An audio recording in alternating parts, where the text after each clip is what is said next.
Welcome to the Lift Every Voice podcast, where we explore books by contemplative writers of color. I'm Christine Valters Paintner. And I'm Claudia Love Mair. We are joined each month by the author of our book club selection. Together, we explore how increasing our diversity of perspectives on contemplative practice can enrich our experience of the Christian mystical tradition. We encourage you to join us by reading the book, listening to the conversations, and engaging with the reflection questions on our website at abbeyofthearts.com.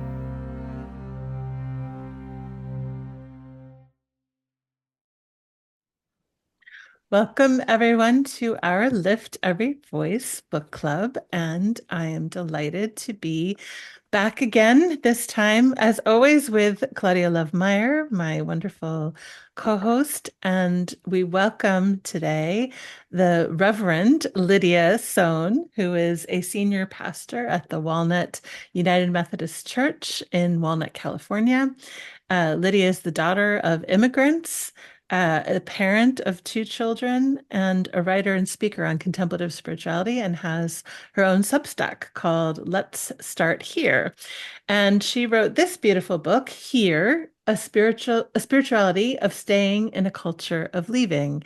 And we're delighted to have you here to talk about this beautiful, important book. Oh, thank you. So glad to be here with you both. And your community, of course. Yeah. Thank you. Thank you, Lydia.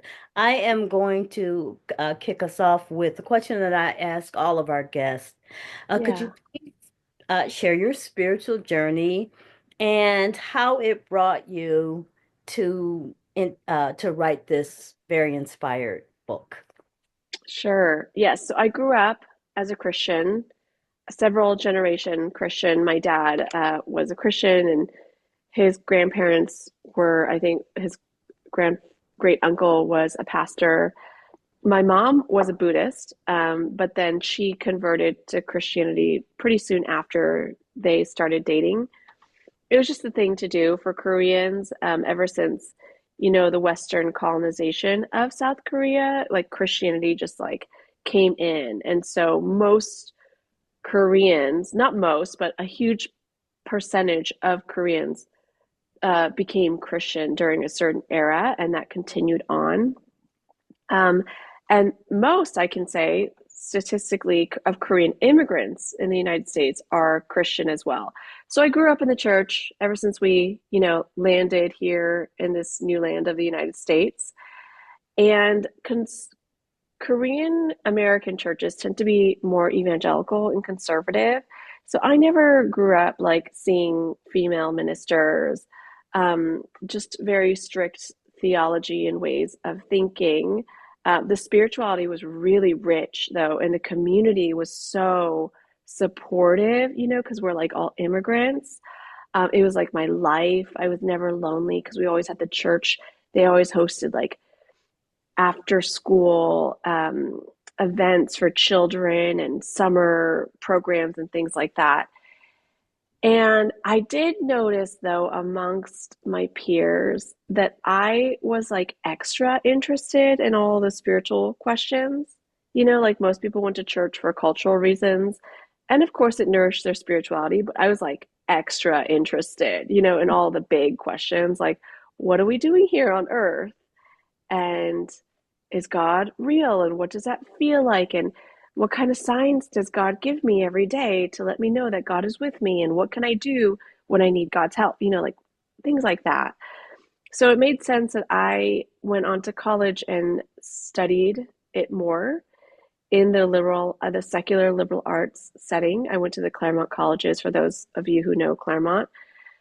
And that was when I really started to like challenge all of the religious beliefs that I had been raised with, because my professors were progressive, feminist, queer women.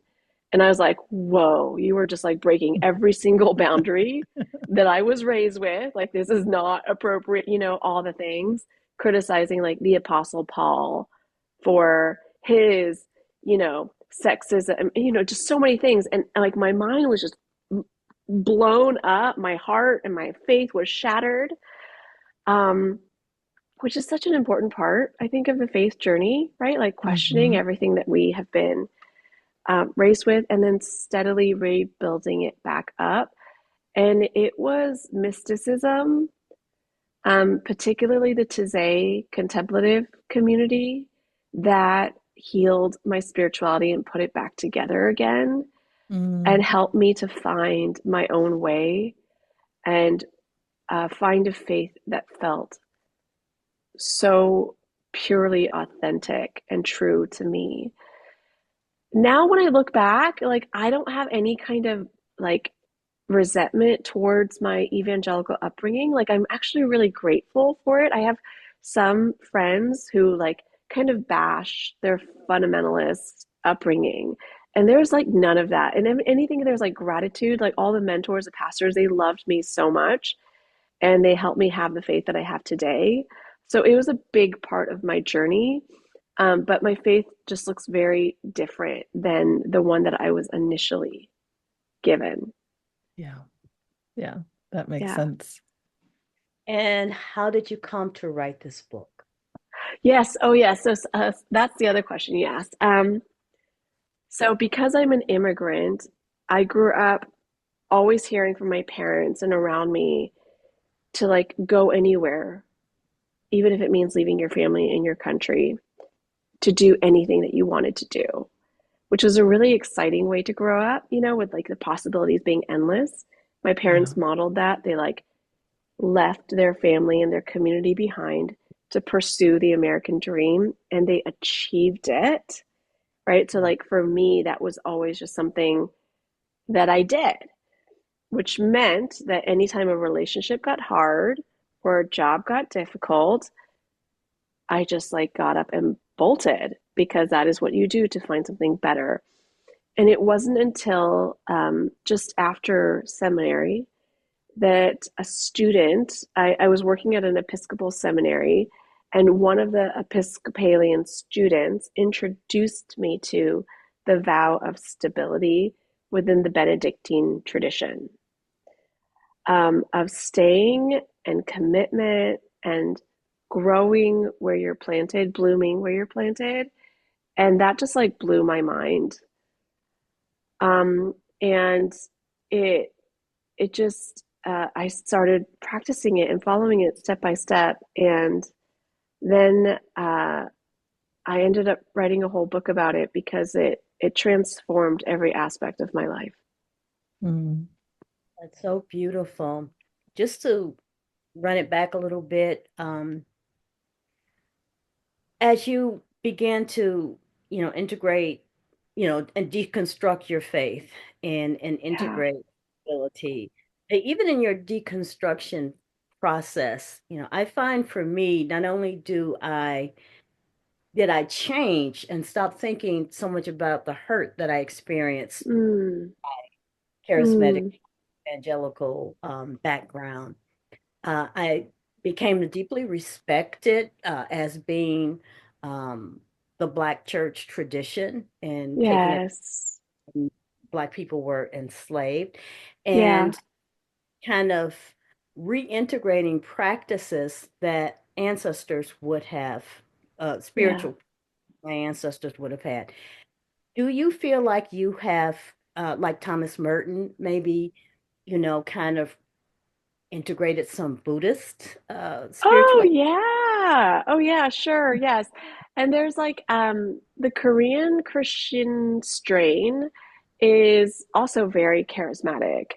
And like very much about the spiritual gifts and healing, and it looked very different than the faith that the Americans gave them. And there is a belief that the ancient indigenous shaman religion kind of became interwoven with the Western Christianity that they were given. And so I still like that's how I was raised, and I still very much practice that very like whole body sensory union with God kind of thing that I grew up with. And Yeah. that's something that like my um, you know, white American colleagues don't have in their, it's not embedded into them like it is within me, that kind of like really rich sensory spirituality that I have. So I'm so grateful for that, so I very much like took the gifts of, this tradition that I grew up in. That's beautiful. I think um, a sense of place and stability is goes beyond geography, and I Yeah. having that faith of your ancestors is so important. Yes. So thank Yeah. Yeah. Yeah. Yeah. Yeah. Yeah. No, I love that story because um I mean, as a Benedictine oblate, like the Benedictine values are really important in my life, and stability in particular has been one I've always been drawn to, but seeing it on these different levels, like it's not just the geographic. As someone who, Yes. Yes. 12 or 13 years ago moved to Europe from the United States, Yeah. and I wrestled a bit with that. Like, my husband and I had moved a few times early in our marriage, and we were finally living in Seattle, and we'd finally been there for a while, and we had a really great Mm. community. And it was like, Hmm. why would I leave? But Yeah. everything in me was calling me, and part of it was an ancestral Yeah. piece. I don't have Irish ancestors myself, but we moved to Austria first, to Vienna. But the being in Ireland, though, what I've really appreciated, just to tie into what you were just sharing, is the way in which this earlier indigenous kind of Irish spirituality, right, then kind of merged and flavored the Christianity that was adopted here Yes. in a different Yes. way. And so anyway, I think it just Ireland to me is such a place of story in the landscape, and the language, the original Irish language, reveals so much about it. So I think it's beautiful that we're already starting off the conversation with like an opening into how this stability isn't just about, the specific place you live forever and Hmm. ever, Hmm. right? But Hmm. there are other ways of like honoring those deeper Hmm. roots, however they might come. So I wonder, Oh like, yeah. we live in this culture that's so restless, right? And I mean, Hmm. it's so mobile and people can travel so easily, which is a good in many Hmm. ways, but there Hmm. is this shadow side. So I wonder if you could just talk a little more about that. Yeah. Yeah. And um, a big part of my story in the book is that I am a minister, United Methodist minister, and we are appointed to churches. So we don't apply and get hired like most other ministers in other denominations. We are appointed by the bishop to certain locations. So we don't, a lot of times and throughout history, we never got to choose where we lived. And so I was appointed to a church in San Diego. It was a big church. It was kind of like this honorable post that I was given as a young person, and I did not want to be there, Mm, right? And I struggled with that so much. Like, being like flighty again? Am I just like hmm. resisting my circumstances because something within me is dissatisfied? Like, I really kind of like did a lot of self exploration. And then we ended up leaving that Hmm. geography, despite the fact that I was still very much rooted in my Benedictine commitments. Right. And that's when I realized that leaving is not always a bad thing, Right. right? It depends like about on the nature of the leaving. Because Hmm. sometimes we do leave and it's like an escape, like because we don't want to face hard things, right? We don't want to like deal with like the shadow sides that it's bringing up in ourselves, right? But Yeah. other times the leaving feels like a coming home. Yeah. Like Yeah. I'm leaving, but I'm coming home to who I really am, which it sounds like that's what it was for you, Christine, going to Yeah. Ireland. And Yeah. okay, Exactly. Exactly. yeah. So I left San Diego and then I ended up back in Claremont, which is where I went to high school and college. And I've always felt this like very mystical connection to this land. Like every time I move Mhm. away, I like always come back. It's like I'm pulled here over and over again, like no matter how hard I try to get away. And then I finally just accepted it and I'm like, okay, like this is where I am. But yeah, it's not about just land. It's about relationships. It's about our spirituality. Um, it's about not running away when things get difficult. It's about Mm. facing the whole truth of Yeah. who we are and what life brings up.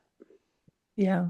Yeah, thank you. And I so appreciate in your book all the stories you tell and all the nuance that that gives to this practice. So it's not at Yeah. all a black and white thing, staying Oh is good and no, leaving is right. bad. So I really Yeah, appreciate that. discernment is so much a part of practicing and living out our spirituality of stability. Yeah. Thank you. Yeah. Um, I'm going to give a trigger warning to our listeners that Yeah. I'll be asking a question about spiritual um, abuse and also talking about domestic abuse. Um, Yeah. so you write that the vow of stability is meant to support your freedom and wholeness, and that it means it never applies to situations of abuse or oppression. We Yeah. know that spiritual abuse is real when, of course, in our churches, especially in America, we have patriarchy to deal with, maybe all over the world, patriarchy to deal with, Hmm. capitalism to deal with, and how that can play out in Hmm. abuses of power in our Yeah. churches. Yeah. There's gaslighting, often with victims of sexual abuse or domestic violence in the home. And I myself I am a survivor of domestic abuse. And the reason that I stayed in that relationship for 4 years is Yeah. I believed that because I had a child with this person, and this especially Hmm. a child out of wedlock, that I Hmm. had to stay. It was kind of like a self-imposed penance, Hmm. for my fornication. But also I had this Yeah. toxic belief that even if it kills you, you Yeah. gotta stay in it because Yeah. God wants to keep these families together. So Yeah. could speak more on the danger of clinging to these ideas, these Hmm. toxic ideas that we have to stay in situations or in churches because, and these situations are the opposite of being Hmm. free and whole. Um, that we feel like we have to stay in these situations because God requires us to. Oh, yeah, totally. And Claudia, you said something that I thought was so good in terms of an entrenched belief that's so um that is so not good for us, so unhealthy for us. You said, I believed that I had to stay as penance for my Mm, fornication, right? Like how many of us grew up, even if we didn't grow up in the church, I think I did something wrong, so I have to live this out because this is the way that I redeem myself. Oh my goodness. Right? Like I've totally had situations like that. Like I deserve this. Right? Like this is how I'm going to cleanse myself of my guilt and my shame and my sins. And it took so long for me to learn that our God is not like that. yeah. Like we're forgiven instantly. And oftentimes, what we think was a sin wasn't even a sin at all. It's like so different.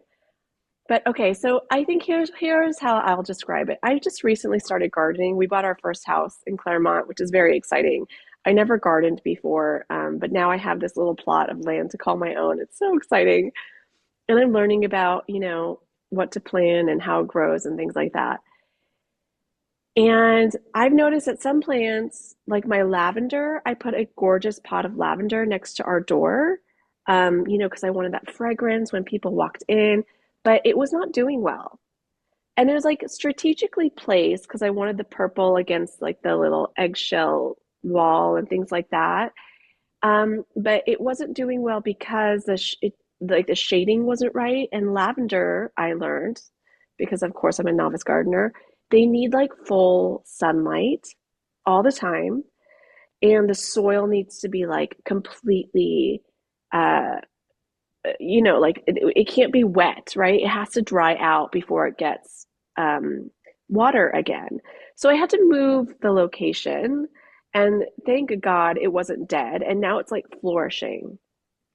So I will say, to answer your question about what do we do with this belief that we often think that we have to stay even if we kill ourselves?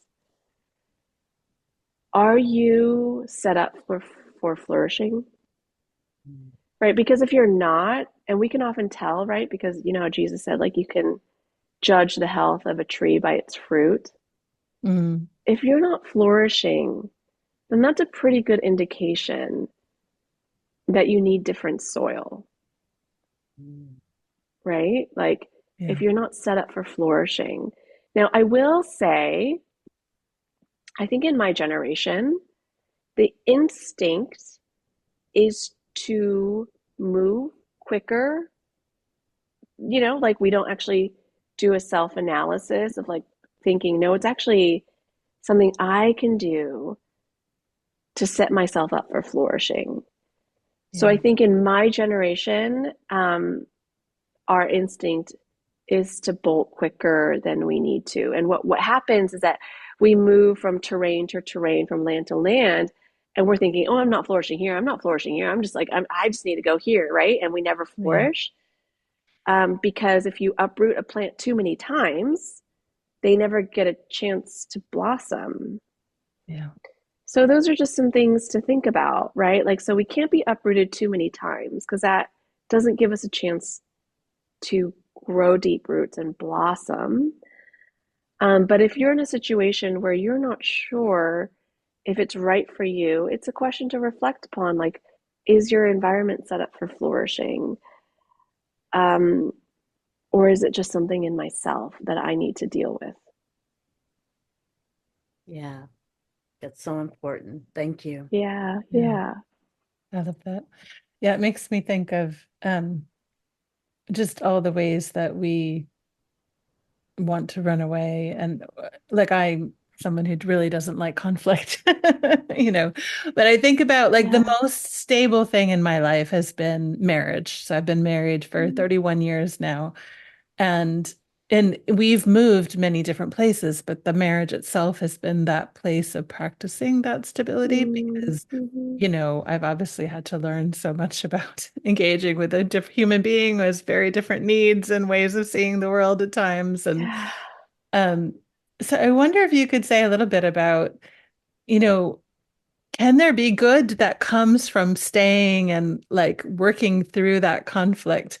You know, what is yeah, the richness, that develops in us from that longer term commitment to stability when it's the yeah, right soil for us, obviously. yeah. I'm still figuring this out myself, right? So I'm married like 14 years, I think. Um, but I just observe. I feel like I'm a Mhm. really good observer of humans, and I pastor a lot of older people, and I see people, and like a big thing would be like when I would go to weddings, and Mhm. it'd be like filled with people that they've known for like generations, like parents, friends, and grandparents, friends. And I will say, like, as a person in my 20s who grew up with an immigrant family, I never had that. Yeah. And as a person in my 20s, I saw that kind of rich community, and I wanted it for myself and for my children. Like, I want to give them this gift of relationships of people who knew them before they were born, right? Yeah. I never got that from my parents. Yeah. And I am trying now, and it's not easy. I get in conflicts with people, and I often do think about starting all over again. But Mhm. to me, the benefit and the richness of these strong relationships Yeah. outweigh the discomfort of me just like figuring out. And oftentimes, like, time does heal and work things out. Like Mhm. I have had conflicts with people, and it does eventually work out with prayer and time and sometimes conversations too. Yeah. Um, Yeah. yeah, I love that what you're talking about in terms of the longevity of relationships and um uh, I am someone who has a very small family as well, and both my parents have passed away many years ago yeah. now. And like I have one friend left in this world that knew my parents and knew me Oh, as a wow. child, like not because I've Yeah. moved so many times, the childhood friends aren't there. And there's something so special about being witnessed across the ages like Yes. that I don't Oh, for think sure. a lot of us get, Oh, because there is so much mobility, and it's a really sweet thing to cherish and help cultivate for your kids as well. I think that's beautiful. yeah. Yeah. Um, there's something else I was gonna. Oh, and then, in science, like the research bears this out. Hmm. That like famous Harvard study of the happiest people in America, and like when they did research into this, it was like, what was it? It was like it was not what they ate. It Hmm. wasn't their exercise. It wasn't like whether they smoked or drank. It was the depth of their relationships. Mm. And so I think it's I think it's something that we tend to neglect in our hypermobile Hmm. society, and just how important that is. And I know I have friends who have lots of friends, but they don't have community, Yeah. right? Like that's really, I feel like the loneliness epidemic is like a real thing right now, Yeah. especially when everything's online. Yeah. And I hear this quite frequently. I have friends, but I don't have community, right? Like Yeah. these people who know you, who you can depend on. Yeah. So I'm committed to creating that for myself and for my family. Yeah, that's beautiful. I'm almost imagining, like, what if we could enter into friendships with people and say, I'm committed to stability. I'm committed to working Mm, through the mm, conflicts we have together. yeah, What a gift that could be. Yeah. yeah, Yeah. Thank you. yeah. Uh, I know I would love to hear that from a friend. So I know. yeah, I know. It takes a while sometimes to realize that this friend is going to keep sticking with you. yeah, Yeah. Love yeah. that. Thanks. Trigger warning again. I don't know why I started doing this because I No, used good. This is what it's about. to know that Because want listeners are thinking it, so it's good that you're like, stating it out loud. They're like, what about this instance? What about that instance? So just, let's just say it out, outright. Yeah. people that have been with us for a while though. They know she's coming with something hard. She's gonna do it. Yeah. Right. So this is going to be about once again sexual abuse and also drug addiction gone Yeah. really. All right. So I took so much comfort from your words to the woman that you counseled who'd been sexually, Yeah. and you wrote, the essence of who you are is the light of God.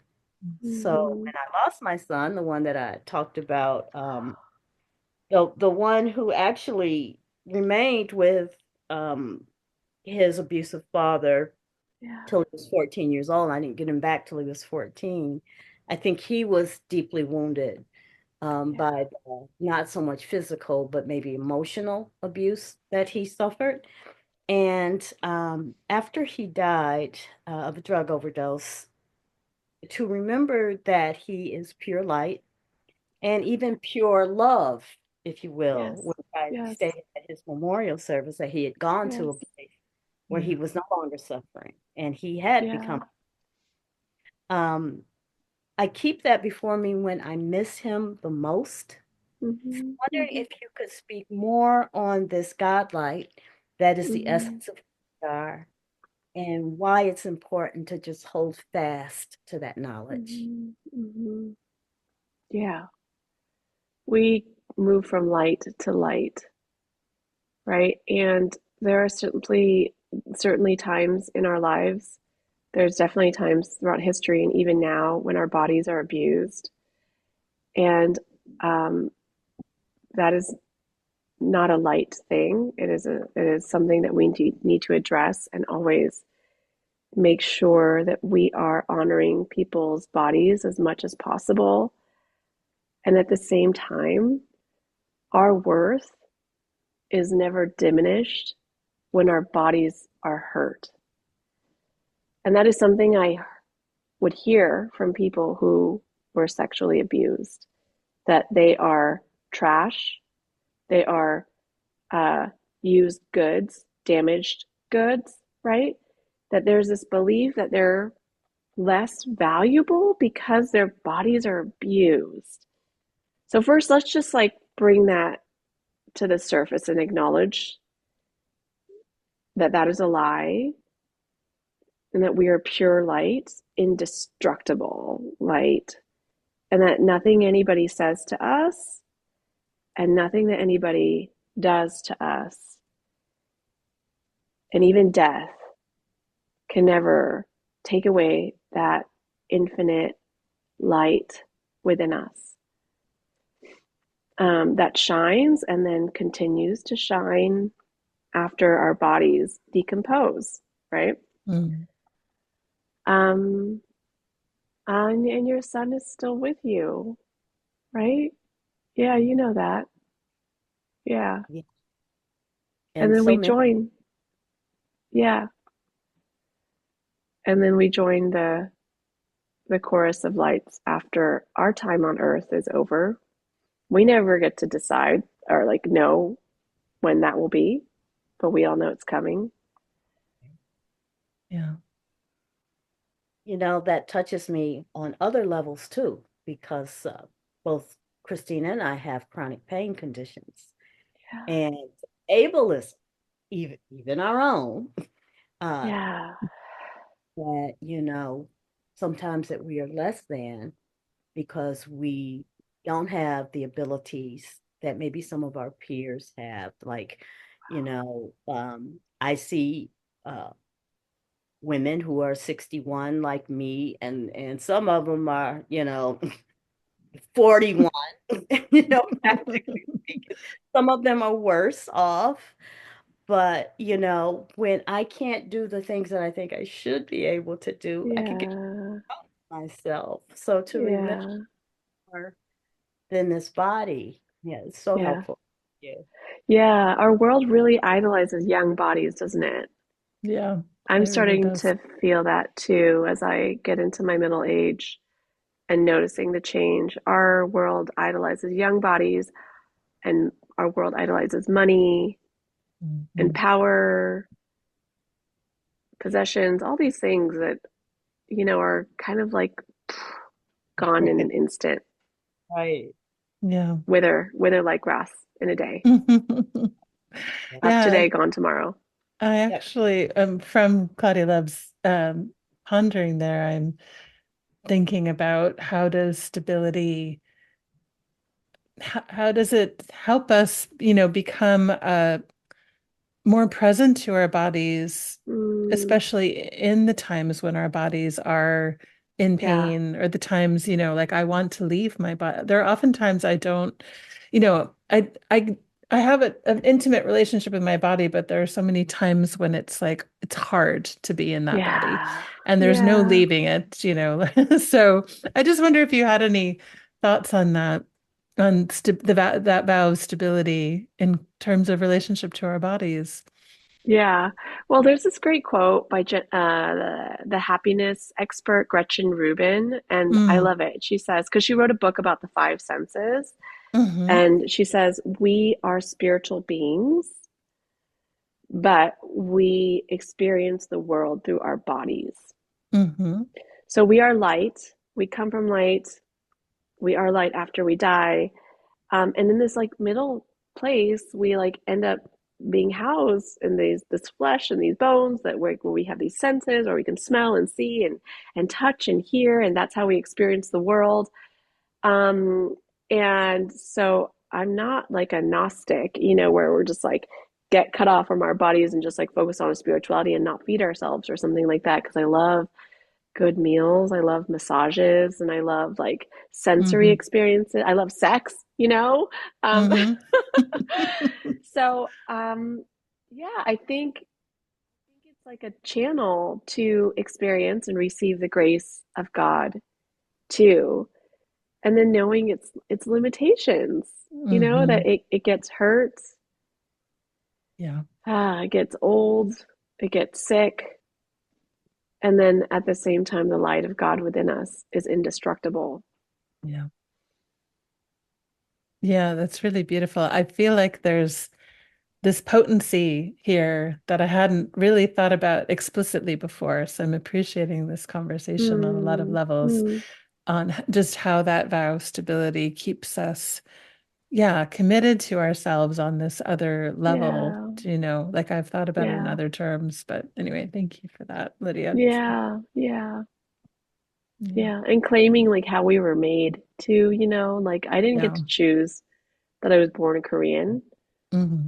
and a woman and the size that I am, Hmm. like but owning it and claiming it and celebrating it. Yeah. Beautiful. Hmm. I think it's your question, Christine. Is it? Oh, I thought I just asked a question, but I could ask one more question. Um, I really liked the section at the end towards about goals-based living versus value-based living. Yeah. And I wondered if you could talk a little bit more about the distinction between those, because I felt like it was really helpful in terms of discerning our call to stability. Yeah. So I think yeah, in terms of living out our call to stability, I think our world is so obsessed with goals and meeting goals and making goals, especially when it comes to like the new year. And Yeah. what I offer is a completely different paradigm on how to live, right? And that is like flourishing where we're planted. And that is based on values rather than goals and like what's important to me. And so a goal would be something like I have to be 130 pounds by the end of the Hmm. year. And that often, how many times do we meet these like arbitrary Hmm. goals that aren't even set up by us, right? That are Hmm. usually informed by what society deems is valuable.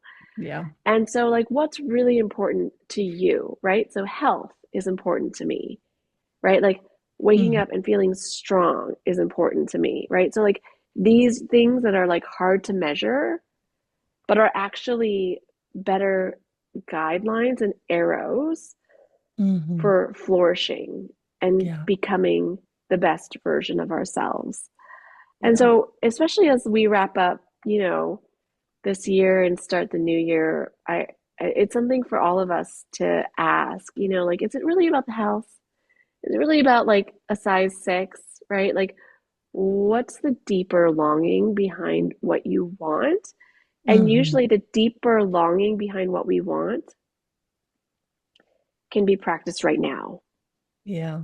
regardless of the external circumstances. Right. Yeah. I love that. It's not so much about trying to achieve some sort of external goal so much as learning how to live in such a way that claims the beauty and the goodness and the generosity and the kindness, or all of the things that we want to cultivate in ourselves, right? Yeah, Are the things we get to cultivate in our soil right here and now. yeah, yeah. And Yeah. those are the things that we actually want, Yeah. Like how Hmm. many times has a person like finally got what they wanted, like the New York Times bestseller status or like the house, and then like a Hmm. week later, they're like Hmm. just as depressed because of another thing, Yeah. Just Yeah. that's like life. Yeah. Yeah. I love So that. as long as we know, it's like as long as we name the myth of it, I feel like it gives it less power. Yeah. Yeah. Thank you for that. Really appreciate that Yeah. insight. Thinking about that, um, sometimes we don't know what we want. And sometimes on a deeper level, we do, you know, instead of being completely healed. And while we might want that, we know it's probably not possible. But Mm, can we give ourselves permission to just want to be stronger, just yeah. have more energy because we're eating Yeah. better? And Yeah. this makes me think about my question Yeah. about Yeah. trusting ourselves. And I Uh-huh. mean, trusting ourselves across the board. So, could Yeah. you talk to us about the value of trusting oneself? Yeah. Yeah. Yeah. I feel like we often are very insecure and we like seek out answers from other things and other people and then pay tons of money for coaches that promise certain things, and so what does it mean to know that everything we need to know lives within us? Mm, As long as we stay connected and like nurture that voice of truth that's connected to God within us. And so this was a thing that I realized before I got married, and I was, I had like really shaky, really cold feet. And I was like asking this person and that person and like going to fortune tellers, like, is James my husband? Is James my husband? And like the message that I heard from God was you can trust yourself. mhm. Trust yourself to know what you need to do, and trust yourself that when things are not right, you'll know what to do. You'll feel Yeah. it, right? And follow your joy. Follow the things that give you joy. Because those are kind of like the breadcrumbs that lead you home. Yeah. Yeah. Follow your joy is beautiful. A Yeah. lot of wisdom in that. And Yeah, thank more you. joy, please, in our lives. Right? Rather than shoulds, like I should be doing Oh, this, you Yeah. yeah, know? yeah. I like to say, don't should on yourself. Yes, right? Like even when you don't know like the end in mind, like where you're going, just like follow the breadcrumbs of joy. Yeah. Yeah. Never A- fails me. Amen to that. Well, we're coming towards the end of our time. This has been such a rich conversation. I wonder if you'd have like a short little prayer or meditation you might be able to offer us and our listeners Yes. as a way of closing. Yes, absolutely. I'd be happy to. So I know that your community practices the Lectio Divina. Hmm. Does your community also do a form of the daily examen? We do on occasion, yeah. Okay. But it would be lovely to have your version. Yeah. Okay, However you. great. Hmm. I do have my own version, Hmm. and this is something that I practice with my husband, my family, my church. It helps me live out my vow of stability because it makes me realize that God's presence is in the everyday Beautiful. and Yeah. doesn't need to be found elsewhere. I don't need to like travel somewhere to find it. It's like here Yeah. within everyone's lives. So I'm going to invite you to close your eyes and take a few deep breaths and settle into an inner silence.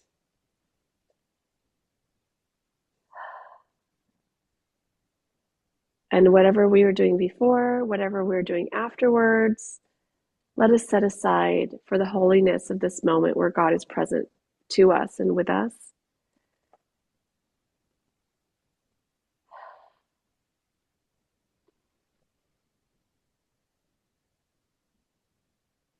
And now I invite you to reflect on the past week and let the memories of those experiences from this past week that stirred up a little or a lot of extra joy or peace or presence or tenderness or love. They could be big moments like a grand vacation or a very normal moment of coffee at the morning table. And you don't have to seek out these memories. Let them just naturally bubble forth in your mind during this time.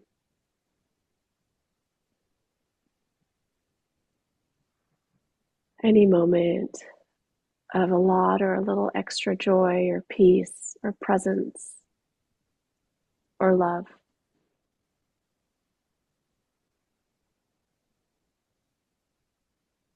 Let any memory float to the top of your mind at this time.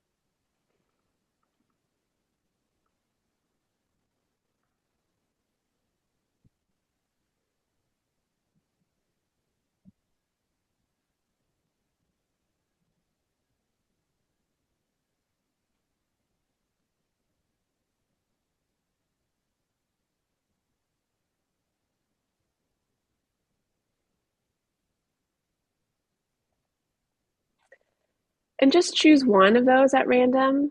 There could be one memory that came up or five. Just pick one at random. It doesn't have to be the best one or the worst one.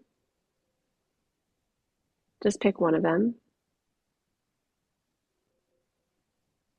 And then I invite you to go back to that moment with all of your senses and re-experience it again. What did it feel like in your body? What was the temperature like? Who were you with? What did you hear?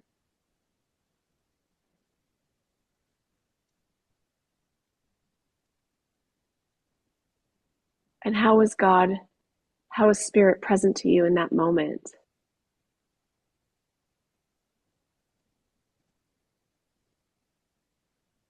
Let that feeling of God in that moment just swell up in your heart, and savor it right now for as long as it feels right.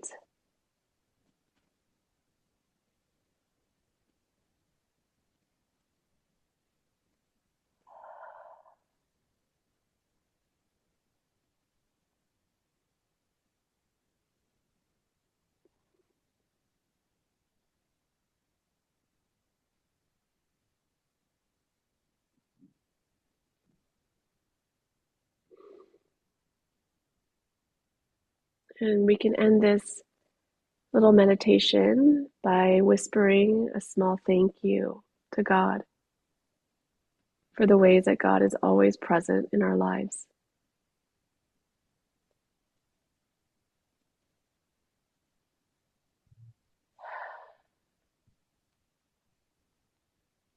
Mm. And there you have it. Thank you, Lydia. That's gorgeous. I love connecting that to stability and the ever presence of God. That's beautiful. Yeah. Can I ask what memory came up for you both really quickly? Well, if, just in a couple seconds. Yeah, for me, I had a flood of different memories, which was lovely. But I was back at our monthly prayer service on Monday, and it was online, but it was still just such joy to be with our Mm, community again in that way, because I've had a little bit of sabbatical time and just really cherishing the connections and the people I get to work with and pray with. And yeah, yeah, there's a lot of that's joyfulness in awesome. it. And what about you, Claudia? What came up for you? Um, there was this moment of tension between my fiance and I, and we turn our backs to each other, mad. And then I just kind of turned back to him and started rubbing his back. And, Yeah, I could tell he was still a little guarded.